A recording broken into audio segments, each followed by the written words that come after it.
এখানে 1 কাপ গরুর দুধ দিয়েছি। দুধটাকে আগের থেকে জাল করে ঠান্ডা করে নিয়েছি। আবারও দিলাম হাফ কাপ, মোট দিলাম 1.5 কাপ।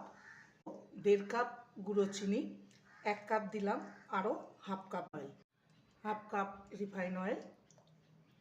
সমস্ত কিছু ভালো করে ফেটিয়ে নেব। এই কাপের প্রায় 3 কাপ আমি ময়দা, আমি পরে আরও 1 কাপ ময়দা অ্যাড করব।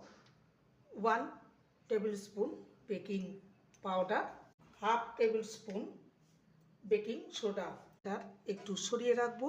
কোকো পাউডার 2 চামচ মেশাবো। এটা রেডি হয়ে গেছে। তেল ব্রাশ করে একটু ডিজাইন করে ব্যাটার দিয়ে ডিজাইন করে নিয়েছি। হিট করে নিয়ে থালা দিয়ে দেবো, থালার উপরে চাপিয়ে দেবো, ঢাকা দিয়ে দেবো। 20 মিনিট বেক করলেই হয়ে যাবে। 15 মিনিট হয়ে দিয়ে রেখেছি। সস স্পঞ্জের বাটিতে